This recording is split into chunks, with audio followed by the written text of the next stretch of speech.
బూర్కషన్లో cultivator కొట్టేటప్పుడు ఇటుకి right side the tyre puncture అయింది. పొలం వచ్చేసి మొత్తం 1 ఎకరం దాకా ఉంటుంది మామ. కల్టివేటర్ కొట్టి అలికి ఇగో ఇక్కడ కనిపిస్తుంది కదా, ఇది అంతతోనైతే గుంజాలి. వర్షాలు పడక ముందు కొట్టిన అప్పుడు ఏంటంటే కొంచెం దుక్కి సరిగా వెళ్ళలేదు. స్టార్టింగ్ లో ఒక 2 రోజులు ఏమో వర్షం కొట్టింది కరెక్ట్. నమస్తే అందరికీ, welcome back to my channel. So ఈరోజు వ్లాగ్ వచ్చేసి మన దొయ్యలనే ఈరోజు కల్టివేటర్ కొట్టేదానికి టచ్ చేసినాం. సో వ్లాగ్స్ పెట్టక బాగా రోజులు అయితే అంది, మనకు కొంచెం గ్యాప్ వచ్చింది వీడియోస్లలో, అందుకని ఒక వ్లాగ్ తీస్తున్నా. ఇంకొకటి ఏంటంటే ఇన్ని రోజులు మనకు ఫుల్ వర్క్ ఉండే, ఇక వర్క్లో పడి నేను వీడియోస్ తీయడం కూడా బంద్ చేసిన. ఎందుకంటే నేనే పోయినా ట్రాక్టర్ డ్రైవింగ్ చేయడానికి. సో అందుకని వ్లాగ్స్ అయితే తీయడానికి కుదరలేదు. తమ్ముడు నేను ఇద్దరం పోతే వ్లాగ్స్ తీయడానికి అయితే సెట్ అవుతుంది. నేను ఒక్కనే పోయినా కాబట్టి వ్లాగ్స్ తీయడం అయితే సెట్ కాలేదు. ఈరోజు అయితే మన దొయ్యాలని కల్టివేటర్ కొట్టేదానికి టచ్ చేసినాం పొద్దున్నే. ఇప్పుడు టైం వచ్చేసి 8 అవుతుంది అట్లా. పొలం వచ్చేసి మొత్తం 1 ఎకరం దాకా ఉంటుంది మామ. ఈ దొయ్యలలో నేను ఇంతకుముందు ఒకసారి కల్టివేటర్ కొట్టినా. అంటే ఎప్పుడు కొట్టిందంటే వర్షాలు పడక ముందు కొట్టినా. అప్పుడు ఏంటంటే కొంచెం దుక్కి సరిగా వెళ్ళలేదు.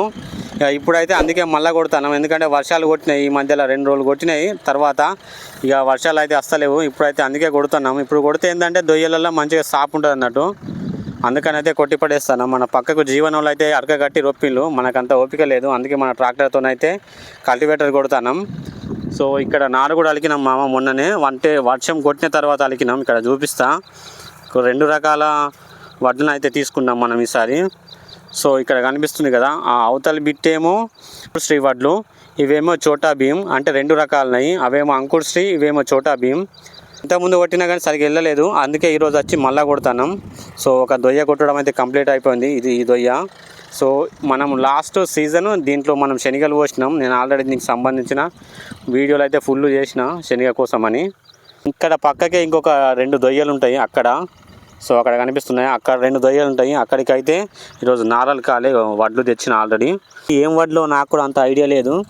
ఈ వడ్లను అయితే అక్కడ అలకాలే, నారలు కాలే. కల్టివేటర్ కొట్టి అలికి ఇగో ఇక్కడ కనిపిస్తుంది కదా, ఇది అంతతోనైతే గుంజాలి. ఈ దొయ్య కొట్టడం అయితే కంప్లీట్ అయిపోయింది. దీంట్లోకి వెళ్ళి అయితే ఇప్పుడు ఈ నారు పోసిన దొయ్యలకైతే వచ్చేసిండు. ఎండలలో కొట్టిన అని చెప్పిన కదా, అప్పుడు ఏంటంటే కొంచెం కర్రలు అరిగి ఉండే. ఇప్పుడైతే మనం మళ్ళీ కొత్త కర్రలు వేసినాం. ఇంకొకటి ఏంటంటే వర్షం కొట్టింది, అందువలన దుక్కి అయితే మంచిగా వెళ్తుంది. మనోడైతే ఇచ్చి పడేస్తాడు కల్టివేటర్ తోటి. సో ఈసారి అయితే వర్షాలు ఘోరం ఉన్నాయి మామ. స్టార్టింగ్లో ఒక 2 రోజులు ఏమో వర్షం కొట్టింది కరెక్ట్. ఇక తర్వాత అప్పటి నుంచి అయితే వర్షాలు లేవు. మాకే సైడ్ ఫస్ట్ పత్తి పెడతారు, తర్వాత వరి ఎక్కువ ఉంటుంది. ఈ 2 పంటలు మాత్రమే పండిస్తారు. ఇక పత్తి అంటే 15 రోజులకు ఒకసారి వర్షం కొట్టిన కవర్ చేసుకుంటుంది, కానీ ఇక వరికి అట్లా కాదు. దీనికి వర్షాలు ఎక్కువ కొట్టాలి, లేకపోతే వరి అనేది వండది. సో స్టార్టింగ్లో 2 రోజులు కొట్టినాయి, తర్వాత నుంచి వర్షాలే లేవు. ఇప్పుడు ప్రతి ఒక్క రైతు కూడా పత్తి విత్తనాలు పెట్టుకున్నాడు. కొంతమంది అయితే పత్తి విత్తనాలు మొలిచినాయి, కొంతమంది మొలవలేదు. మొలిచిన వాళ్ళైతే డవర కొడుతాను. ఈ ఎండలకు పత్తి విత్తనాలు మొలిచినాయి కూడా వాడిపోతున్నాయి. అట్లున్నది పరిస్థితి. వర్షాలు అయితే ఈసారి కొంచెం తక్కువనే ఉన్నాయి. ఇట్లా అయితే మాకే సైడ్ అయితే వరి పండడం అయితే కష్టమవుతుంది, ఎందుకంటే సైడ్ అయితే నీటి సౌకర్యం అయితే లేదు. ఓన్లీ వర్షం మీదనే ఆధారపడాల్సి ఉంటుంది. మనం అలికిన నారు అయితే ఇప్పుడిప్పుడే పచ్చగా అవుతుంది. ఇంతవరకు అయితే పెరిగింది మొలక. ఇగో ఇంత అయింది మనం అలికిన నారు. ఇది వచ్చేసి అంకుర్ శ్రీ, అదేమో చోటా భీమ్ అక్కడ ఉంది. ఇదేమో అంకుర్ శ్రీ, ఇంత పెరిగింది. సో మొన్న ఏమైందంటే మన చేనులో బూర్క చేనులో కల్టివేటర్ కొట్టేటప్పుడు ఇటుకి right side the tyre puncture అయింది మామ. అదేమైందంటే అసలు అక్కడ ఒకటి టంబం ఉండే, పాత టంబము కింద లోపల భూమిలో ఉండే. దాని యొక్క వైర్లు కొంచెం లోపల ఉండే, నాకు కనవలేదు. నేనేం చేసిన అంటే దాని మీద పోనించడం వల్లే మన ట్రాక్టర్ది రైట్ సైడ్ టైర్ పంచర్ అయింది. మన చేనులోకి వెళ్ళి కరెక్ట్ రోడ్డు కాడికి పట్టుకుని వచ్చేసరికి గాలి దిగింది. ఇక మెకానిక్ కూడా మన ఊళ్ళోనే ఉండటంతో మన ట్రాక్టర్ దగ్గరికి వచ్చి రిపేర్ చేసిండు. అదొకటైతే మంచి ప్లస్ పాయింట్ అయింది, లేకపోతే ఇప్పుకుని పోకటైతే మస్తు ఇబ్బంది అవుతుండే. ఫస్ట్ టైము మన టైరు పంచర్ కావడం, నేనే పంచర్ చేసిన మొదటిసారి. కొత్త టైరు మస్తు బాధ అనిపించింది ఆ రోజు పంచర్ చేసినందుకు. కానీ ఏం చేస్తాం, ఇక ట్రాక్టర్ ఉన్నప్పుడు అలాంటివి జరుగుతాయి, కామన్ అని లైట్ తీసుకున్నా. ఫైనలీ మన నారదొడ్డి దొయ్య కూడా కల్టివేటర్ కొట్టడం అయితే కంప్లీట్ అయిపోయింది. ఇప్పుడైతే నెక్స్ట్ మన అక్కడ కనిపిస్తున్నాయి కదా చిన్న గుంటీలు, అల్లకైతే వెళ్ళిపోయిండు. అక్కడ ఒక చిన్న గుంటి ఉంది, అక్కడ ఒకటి ఉంది, మళ్ళీ దీని పక్కకే ఇదొకటి ఉంది. ఇంకా ఒక చిన్న గుంటి, ఒక పెద్ద దొయ్య, ఈ 2 కల్టివేటర్ కొట్టాలి. ప్రజెంట్ అయితే మనోడు ఆ చిన్న గుంటిలో కొడతాడు. నేను ఎప్పుడు మన ట్రాక్టర్ యొక్క బ్లాగ్స్ పెట్టిన కింద కామెంట్ బాక్స్లో జాండియర్ 5050D 4-wheel ట్రాక్టర్ మైలేజ్ గురించి అడుగుతున్నారు చాలామంది. నేను కంటిన్యూస్గా కొన్ని రోజుల నుంచి నడుపుతున్నాను. అంటే రోటావేటర్ అయితే ఒక 20 ఎకరాల దాకా కొట్టిన, అప్పుడు నేను గమనించిన. మళ్ళీ కల్టివేటర్ కొట్టేటప్పుడు కూడా గమనించిన.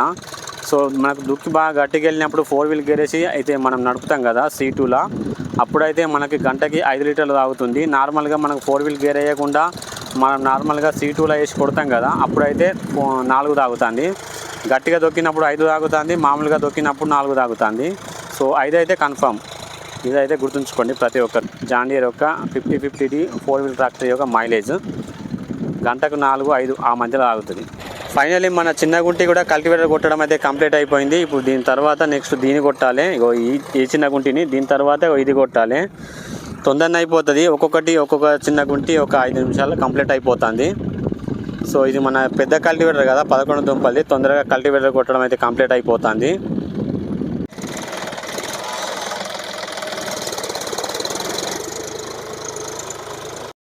నిన్న మన ట్రాక్టరు కంటిన్యూస్గా మొత్తం దొయ్యలనే కల్టివేటర్ కొట్టిండు తమ్ముడు. నిన్న నేను పోలేదు, పొద్దుల నడిచింది మొత్తం దొయ్యలనే.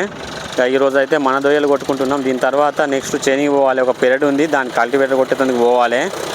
ఇది కంప్లీట్ అయిపోయిన తర్వాత మనోడైతే ఒక కల్టివేటర్తో ఒక ఆట ఆడుకుంటాడు. సో ఫైనలీ మన దొయ్యలన్నీ మొత్తం కల్టివేటర్ కొట్టడం అయితే కంప్లీట్ అయిపోయింది. ఇక్కడ నుంచి అయితే మళ్ళీ మనం వేరే దొయ్యల కాడికి అయితే వెళ్ళిపోవాలి. సో మనోడైతే సాంగ్స్ పెట్టిండు, అందుకని నేను బ్లాగ్ తీయడం అయితే బంద్ చేసిన. సో ఫైనలీ మన దొయ్యలన్నీ మొత్తం కల్టివేటర్ కొట్టడం అయితే కంప్లీట్ అయిపోయింది. సో మనోడైతే అక్కడి నుంచి వెళ్ళిపోతాం. మనం ఇక్కడ పక్కకి ఒక చిన్న 2 గుంటీలు ఉంటాయి, అక్కడికి వెళ్ళిపోవాలి. అక్కడ కల్టివేటర్ కొట్టాలి, ప్లస్ ఈరోజు నాలరకాలి. సో నేనైతే అక్కడికి అయితే వెళ్ళిపోతాను. మనోడైతే మెల్లగా అట్లా తిరిగి వస్తాడట, అక్కడి నుంచి పోతాడు.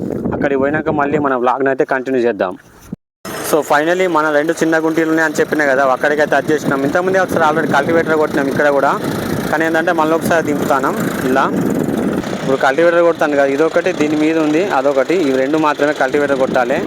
దీంట్లో తర్వాత కల్టివేటర్ కొట్టడం అయిన తర్వాత నారలు కాలే. సో ఇక్కడ కనిపిస్తుంది కదా వడ్లు, ఈ వడ్లని కొట్టడం అయిన తర్వాత అలికి ఇది కనిపిస్తున్న దంతెతోనైతే గుంజి పడేయాలి. సో ప్రజెంట్ అయితే మనోడు కల్టివేటర్ కొడతాడు.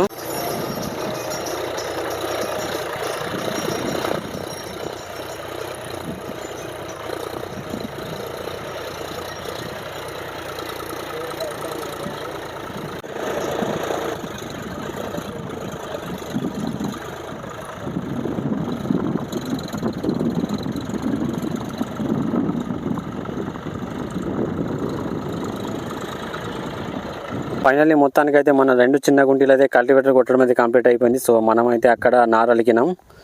నారలికి దంతెతో నేర్పిండు మనోడు. సో ఈ చిన్న గుంటి కూడా కల్టివేటర్ కొట్టడం అయితే కంప్లీట్ అయిపోయింది. సో ఇది ఈరోజు వీడియో. మరొక మంచి కొత్త వీడియోతో మళ్ళీ కలుద్దాం. ఈ వీడియో కనుక మీకు నచ్చినట్లయితే లైక్ చేయండి, షేర్ చేయండి, కామెంట్ చేయండి. అలాగే మన ఛానల్ని సబ్స్క్రైబ్ చేసుకోవడం అయితే మర్చిపోవద్దు మామ.